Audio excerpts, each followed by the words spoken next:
और प्रोपगंडा करना चाहिए, बजाय रूह अफ़ज़ा को वो लव जिहाद की तरह और शरबत जिहाद और फलाना जिहाद करने से कुछ रूह अफ़ज़ा का नहीं होने वाला। ना रूह अफ़ज़ा के लिए किसी को कोई सफाई देने की ज़रूरत है, क्योंकि मैं बताता हूँ बाबा रामदेव कि हमदर्द ने कौन से मदरसे बनाए।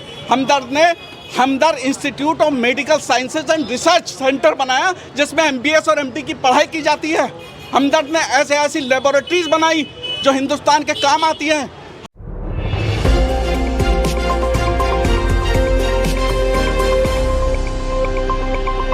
दोस्तों, इस समय मेरे पास रूह अफ़ज़ा का शरबत है और अभी जो डिबेट चल रही है वो रूह अफ़ज़ा पे ही चल रही है, क्योंकि बाबा रामदेव ने जो बयान दिया है वो बहुत ही निंदनीय है।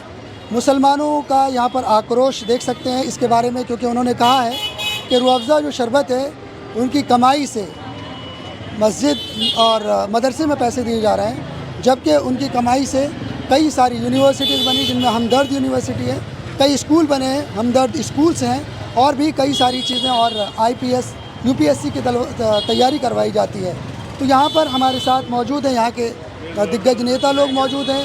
यहाँ रूह अफ़ज़ा के ऊपर बात करेंगे और देखेंगे कि क्या क्या उपलब्धियाँ हैं और जो बाबा रामदेव ने कहा है क्या उनका खंडन करते हैं या उनका समर्थन करते हैं। हमारे साथ बने रहिएगा। कहना चाहेंगे कि शरबत एक रूह अफ़ज़ा ही रह गया है इनके अंदर, पीने के लिए बहुत सारे और भी शरबत है। देखिए, बहुत सारे शरबतें होने के लिए तो और अलग अलग कंपनियां शरबत बनाती हुई आई हैं, आगे भी बनाती रहेंगी, लेकिन रूह अफ़ज़ा की जो खासियत है वो एक अलग खासियत है।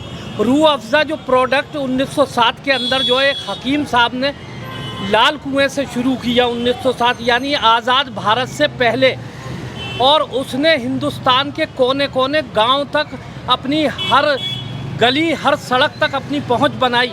उस रूह अफ़ज़ा का कोई मुकाबला नहीं कर सकता, चाहे वो उसकी क्वालिटी को लेकर हो या उसकी ताजगी को लेकर हो। अब लाला रामदेव साहब को जो है, जब उनके शरबत और उनकी दुकानदारी जो है बंद होने लगी है, उन्होंने पहले तो देश के अंदर जो है अपने प्रोडक्ट्स को लेकर जो है धर्म का चश्मा पहनाने की कोशिश करी। देश के अंदर उनके प्रोडक्ट बहुत तेज़ी से बिके, लेकिन जैसे जैसे उनके प्रोडक्ट मार्केट में आए और उनके प्रोडक्ट फ्लॉप होने लगे, तो अब उन्हें सिर्फ एक ही रास्ता नज़र आया, और वो रास्ता नज़र आया कि इस लड़ाई को एक ऐसे मोड़ पे लाया जाए अपने प्रोडक्ट के मुकाबले और रूह अफ़ज़ा के मुकाबले, कि इसे हिंदू मुस्लिम कर दिया जाए, जो इस वक्त देश के अंदर बड़ी तेज़ी से फैलता है। जो हमारी सरकार है वो इसको बढ़ावा देती है। तो लाला रामदेव जो अंबानी साहब बनना चाहते थे, अडानी बनना चाहते थे, उनकी कंपनियां हो गई सारी फ्लॉप। अब उन्हें एक ही रास्ता दिखाई दिया कि ये रूह अफ़ज़ा को जो है मुसलमानों का बना दिया जाए और मेरा शरबत जो है हिंदुओं का बना दिया जाए। जो गुलाब शरबत के नाम से उन्होंने लॉन्च किया है, खश के नाम से लॉन्च किया है, वो हिंदू मुसलमान को लाके अपने प्रोडक्ट को प्रमोट करने की कोशिश कर रहे हैं कि इसमें ऐड भी नहीं करना पड़ेगा, और मीडिया के अंदर जब ये बहस चलेगी रूह अफ़ज़ा के ऊपर, तो मेरे प्रोडक्ट की बिना जो है मुझे कुछ पेड करे हुए मेरा ऐड होने लगेगा। लेकिन वो देश के हमारे बहुसंख्यक हिंदू भाइयों ने रूह अफ़ज़ा के मुकाबले उनके शरबतों को खुद ही फ्लॉप कर दिया, यानी देश के मुसलमानों को या रूह अफ़ज़ा कंपनी को बोलने की ज़रूरत ही नहीं पड़ी। अगर वो लाए हैं कोई नया प्रोडक्ट, आप ट्राई तो करके देखते हो, उनका क्यों नहीं करा आपने ट्राई? देखिए, ट्राई करने में कोई हर्ज नहीं है, लेकिन वो जिस एंगल से ट्राई करने में तो कोई हर्ज ही नहीं है। उनके प्रोडक्ट हमने बहुत ट्राई की है, लेकिन जब वो जो है बजाय फ़ायदे के नुकसान करने लगे तो लोगों ने छोड़ना शुरू कर दी। बोला है कि शरबत जिहाद बोल दिया गया है। हाँ, देखिए, जिस तरह की प्रोपगंडा लाला रामदेव कर रहे हैं, इससे कुछ होने वाला नहीं है। रूह अफ़ज़ा देश के बच्चे के जहनों के अंदर अपना घर कर चुका है, और जो आज़ादी से पहले का प्रोडक्ट हो, और वो आज भी सबसे ज़्यादा देश के अंदर शरबतों में अगर सबसे ज़्यादा कोई पॉपुलर शरबत है तो वो रूह अफ़ज़ा है। वो उसको तोड़ नहीं सकते। उन्हें कोई और प्रोपगंडा करना चाहिए, बजाय रूह अफ़ज़ा को वो लव जिहाद की तरह और शरबत जिहाद और फलाना जिहाद करने से कुछ रूह अफ़ज़ा का नहीं होने वाला। ना रूह अफ़ज़ा के लिए किसी को कोई सफाई देने की ज़रूरत है, क्योंकि रूह अफ़ज़ा वाहिद एक ऐसा शरबत है, डाबर का भी आता है, कभी उस कंपनी ने कोई इस तरह की बात नहीं की, उनका भी बिकता है, लेकिन रूह अफ़ज़ा का जो टेस्ट है और जो जिस मकसद के लिए रूह अफ़ज़ा को बनाया गया हकीमों के ज़रिए, वो गर्मी को देखते हुए बनाया गया। गर्मी की तासीर को ख़त्म करने के लिए रूह अफ़ज़ा हकीमों के ज़रिए बनाया गया एक प्रोडक्ट है, ना कि जो है ढोंगियों के ज़रिए बनाया हुआ कोई प्रोडक्ट है। और दिल्ली की सरज़मीन हकीमों के मामले में बड़ी मशहूर हिकमत रही है दिल्ली की सरज़मीन की, चाहे वो बल्ली मारान की गलियाँ रही हों, चाहे लाल कुएँ की गलियाँ रही हों, जहाँ से हिकमत ने एक तरह से हिंदुस्तान के अंदर जन्म लिया। ये उन लोगों का प्रोडक्ट है। तो रूह अफ़ज़ा का कोई ना तोड़ हुआ है ना होगा, चाहे कितना भी प्रोपगंडा आप कर लें। सर कह रहे हैं कि मस्जिद और मदरसे बनाए जा रहे हैं उस शरबत के जरिए। जी देखो, एक बात मैं बताना चाहता हूँ। सबसे पहले मैं अपना नाम बता दूँ, मेरा नाम इकबाल तकी शेरकोटी है। ये जो प्रोपेगेंडा है ये यहाँ से नहीं चल रहा है, आपको पीछे लेके चलना पड़ेगा थोड़ा सा। हमारे आज के हिंदुस्तान में जो राजनीति हो रही है वो सिर्फ मुसलमानों के इर्द गिर्द हो रही है, हिंदू और मुसलमान के इर्द गिर्द हो रही है, मंदिर और मस्जिद के इर्द गिर्द हो रही है। इसी का फ़ायदा भी मिल रहा है क्योंकि बहुसंख्यक जो है इसी बात पर पोलराइज होकर वोट कर रहे हैं। अब ये चीज़ यहाँ पर राजनीति में थी पहले, लेकिन फिर इसके बाद में इस चीज़ को फिल्मों में, बॉलीवुड में आजमाया गया कि यार ये तो बहुत अच्छा फॉर्मूला है, हिंदू और मुसलमान के टॉपिक पर कोई फिल्म बनाई जाए जिससे बिल्कुल बहुत बड़ा रिवेन्यू आएगा। और इसी तरह से एक छावा मूवी आई जिसमें औरंगजेब को कब्र से खोद के बाहर निकाला गया, अब वो भी चीज़ हिट हो गई बिल्कुल। तो अब लाला रामदेव, सॉरी बाबा रामदेव, माफ़ी चाहूँगा, अभी तो लाला रामदेव ही कहूँगा मैं इनको, क्योंकि लाला रामदेव को ऐसा लगा कि जैसे कि मेरी दुकान बंद हो रही है, अब मेरी दुकान बंद हो रही है तो मैं इसको कैसे चलाऊँ इस दुकान को। उन्होंने एक चीज़ देखी कि हिंदुस्तान में एक ही चीज़ चल रही है, हिंदू और मुसलमान, मंदिर और मस्जिद, क्यों ना मैं भी ट्राई कर लूँ। और उन्होंने भी ये ट्राई करना चाहा। मैं आपको बताना चाहता हूँ, मैं बाबा रामदेव की, अब मैं लाला नहीं बोलूँगा, मैं बाबा बोलूँगा कि मैं बाबा रामदेव की बहुत इज्जत करता था और बहुत श्रद्धापूर्वक उनके नाम को लेता था। क्योंकि बाबा रामदेव, जब मैंने सबसे पहली बार बाबा रामदेव को सुना था तो मैंने भ्रष्टाचार के खिलाफ लड़ते हुए सुना था। मैंने जब सबसे पहले बाबा रामदेव को सुना था तो मेरे हिंदुस्तान की एक पहचान के तौर पे, योग गुरु के तौर पे मैंने उन्हें देखा था। मैं बहुत श्रद्धा रखता था उनके लिए, और मैं उस दिन भी श्रद्धा रखता था जब वो रामलीला मैदान से शलवार पहनकर भागे थे। चाहे वो शलवार का आज तक पता नहीं चला था कि वो उतरी किसकी शलवार थी, ये पता नहीं चला, लेकिन पहन के वो भागे थे ये पता चल गया था। अब यहाँ से मैं चलता हूँ कि मेरी श्रद्धा की बात मैं आपको यहाँ से बताना चाहता हूँ कि बाबा रामदेव पर मेरी कितनी श्रद्धा थी।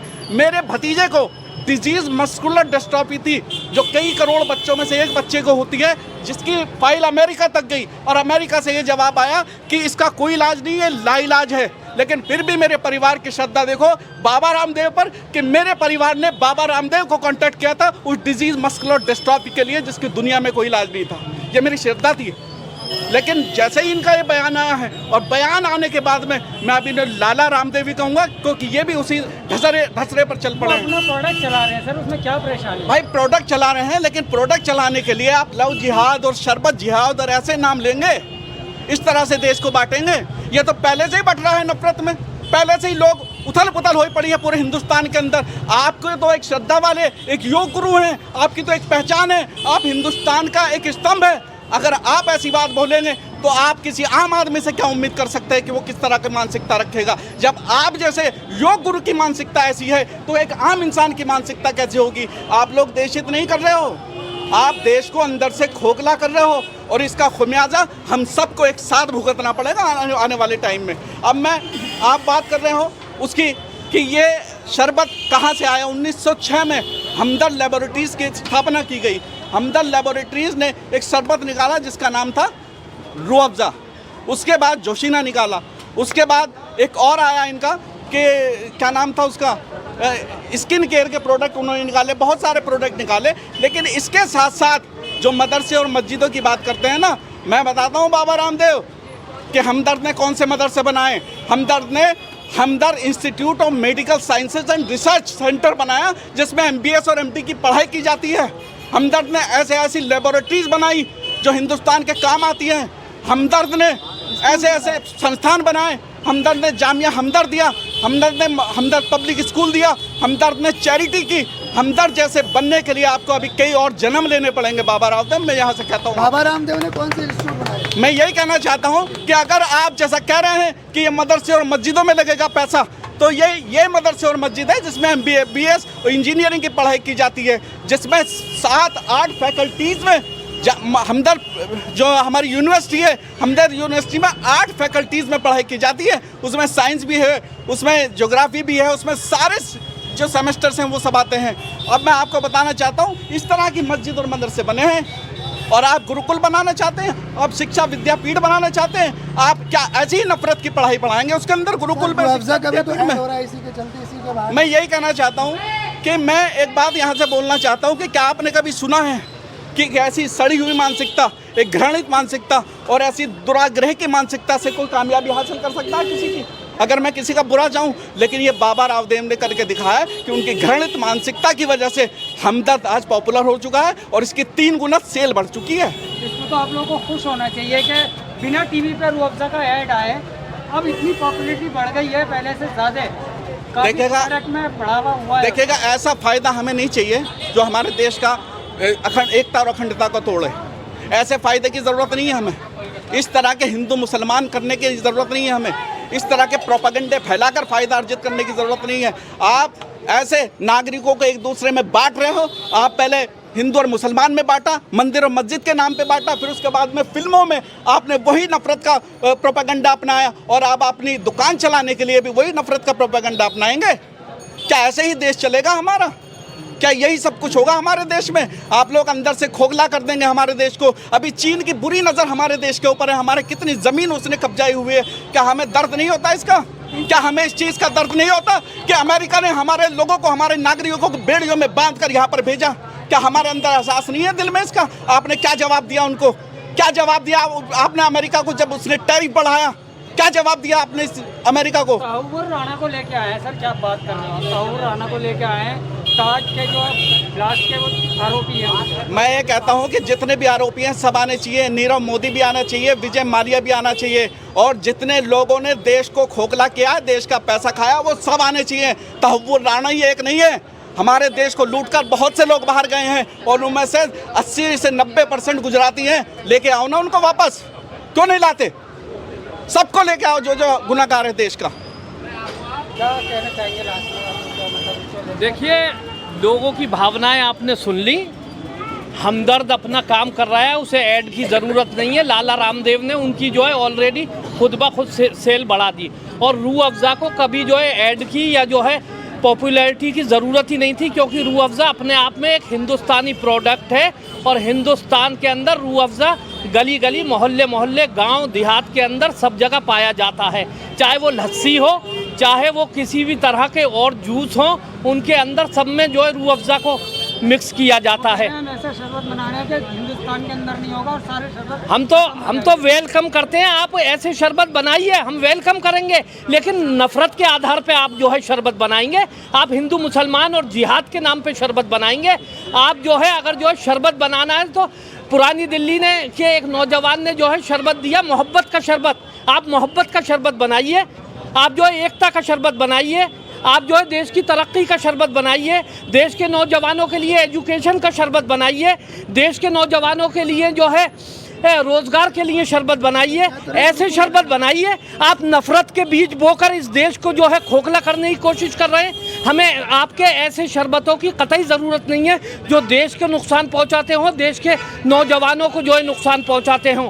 हमें तो मोहब्बत का शरबत चाहिए। हम चाहते हैं, अगर बाबा रामदेव जो है मोहब्बत का शरबत नहीं बना सकते, तो वो हमारे हाथ से मोहब्बत का शरबत पी के देश के अंदर मोहब्बत को फैलाएं, ना कि नफ़रत को फैलाएं।